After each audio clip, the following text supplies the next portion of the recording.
wanted to do a quick little video discussing something that I've seen crop up again in Star Trek fandom, and something that has cropped up again and again and again and again and again for pretty much all of Star Trek's run, all the way back to like Deep Space Nine, but has really been coming to the forefront more and more in recent years. And that's the question of, is Star Trek too dark now? And I see this question cropping up again because of something that Patrick Stewart said in a recent interview with Variety, and I have the quote right here. Patrick Stewart said that the upcoming Star Trek Picard is, quote, me responding to the world of Brexit and Trump and feeling, why hasn't the Federation changed? Why hasn't Starfleet changed?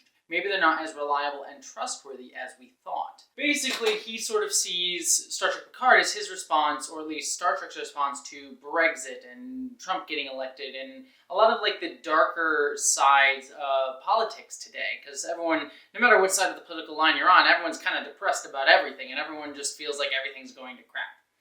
And a lot of people balked at this because Star Trek, for a lot of people, has always been the show to look for what we should aspire to be in humanity. And that's what I got into Star Trek for in the first place, that Star Trek is what humanity can aspire to be. Like, we're always looking forward to this utopian future. I mean, that was Gene Roddenberry's vision, especially when he started creating The Next Generation, which you couldn't even have character conflict between characters because that was too dark.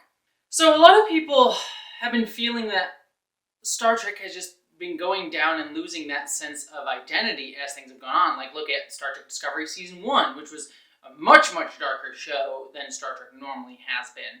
Star Trek Picard looks to be even darker. We have a Section 31 show on the horizon. And so I can understand why people feeling that Star Trek has lost a lot of that sense of identity, and it's probably why a lot of people really want a Pike show, a Star Trek Pike show, because Anson Mount came into Star Trek Discovery Season 2 and was just a breath of fresh air, that really feeling of like, look, this is what the Federation is supposed to be.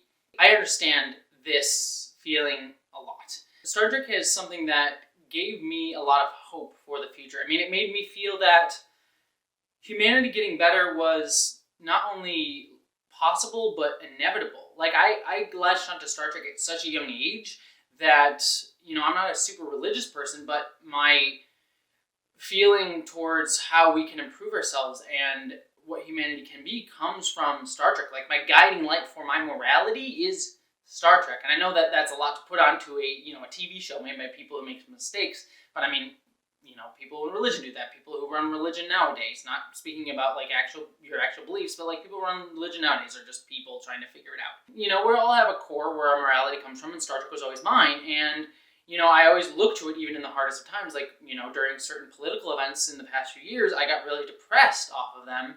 And I was able to look at Star Trek and sort of retreat into Star Trek and be like, look, this is what we can be. And I know I'm going to always hold myself accountable to that ideal. And so I understand people feeling kind of like Star Trek having more and more darker shows and TV shows and episodes and things like that as sort of a betrayal of that core ethos. However, I see it slightly differently. Because there's something that I said just a minute ago, that I hold myself accountable to those ideals. And what I think is unique about this current era of Star Trek is that, number one, there can be a variety. I think there is still that brightness that Star Trek shows. Look at Star Trek Discovery Season 2. I think there was a lot of brightness and looking forward there. And if we get a Pike show, I feel like that'll probably also be the same. I hope they announce that. But there is something worth using the idealism of Star Trek to say nowadays. Because Star Trek is a 50-year franchise. We know what it stands for and what it represents. And so to use that core ethos, that core message of this is what we can be, and know that that's what we're comparing it to, and then to use that idealism to then talk about other ideas and how that can be, what's the best way to put it? How we can use that and deconstruct it and look at it through a new lens. Learn something else. Like, I saw Star Trek Discovery Season 1, for example, as Star Trek asking, how do we hold ourselves personally accountable to the ideals of the Federation? A lot of people said Star Trek Discovery Season 1 was too dark and that it didn't know what Star Trek was about, but I disagree highly. Star Trek Discovery Season 1 was about Burnham Michael Burnham failing to live up to the ideals of Starfleet. It says in the first episode she always believes in seeking out new life and new civilizations and exploring. But then in the first episode of the series, she makes a mistake. She betrays that ethos. And all the rest of that season, heck, maybe even the rest of that series, is her trying to get that redemption. To say, I failed to live up to that ideal. How do I still hold myself accountable to that when I know I don't always fit that? And that is something so core to humanity now. We're not going to always measure up to the ideal of Star Trek. I mean, no one does. I mean, look at any other religion if you compare Star Trek to a religious ideal. No one lives up to every ideal in the Bible. It's impossible. We're always going to make mistakes. And so Discovery Season 1 was about taking that idea of Star Trek and saying, what do you do when you don't live up to that? When you fail? How do you find your way back? And you could only really tell that story through Star Trek.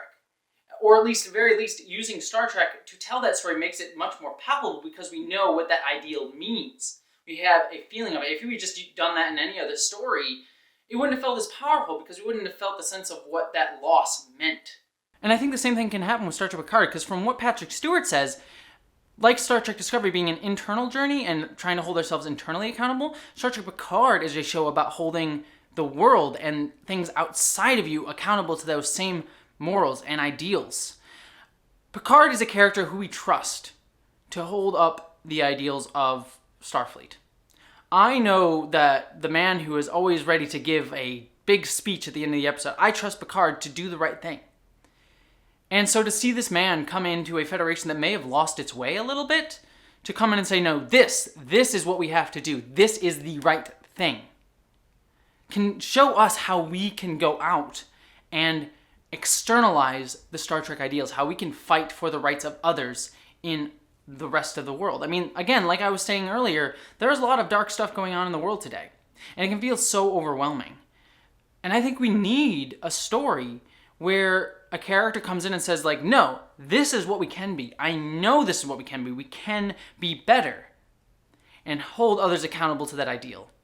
And I think that it's something very powerful and unique to Star Trek, for Star Trek to be able to do, for a character like Picard to be able to do. I think using Picard to tell that kind of story, a man who we trust and know will hold up the correct ideals, the ideals that we all aspire to, and then using him to fight back against systemic oppression, something that is very real and definitely happening today, I think that's a beautiful message to use Star Trek for. So I actually don't think Star Trek is too dark. I think using the darkness is getting us to find the light. We get through the darkness to find the light. And I think that's what these series of Star Trek are doing so beautifully today. That being said, I do think there is a place for a more optimistic, bright Star Trek show. I mean, look back in the past. When we had Deep Space Nine running, which was a very similar sort of idea, a deconstruction of Star Trek, we also had Next Generation and Voyager on at the same time, which, we got to see the dark and the light. And it was still all working towards the same goal, but they kind of were mirrors of each other, and I kind of like that idea. So I really hope we get a series like The Pike Show that really kind of upholds that brightness of the Star Trek future. Because while I like Star Trek Discovery, while I'm certain I'll like Star Trek Picard, and we also have Section 31 on the horizon, all three of those shows do have a darker tinge to them. And I think that that's perfectly fine, as I stated, but I would like a show like The Pike Show to give us that optimistic, bright future that is just a purely bright show. But I'd love to hear your thoughts down in the comments below. What do you think? Do you agree with me? Do you disagree with me? Do you think that Star Trek is becoming too dark? Let me know. And also, don't forget to subscribe to this channel for more Star Trek discussions. And if you want to help make these videos even better or help me pay for my surgery that I have coming up in a few weeks, please give to my Patreon page or my PayPal. It would really mean the world to me. But regardless of if you subscribe or give to my PayPal or Patreon, I hope that you always live long and prosper. And special thanks to my commander level and above Patreons, Stephen Schuhart, Michael McGee, Boyd Earl, Law Lindley, Wellington Marcus, Munir Amlani, BBD, and Mari Nekar.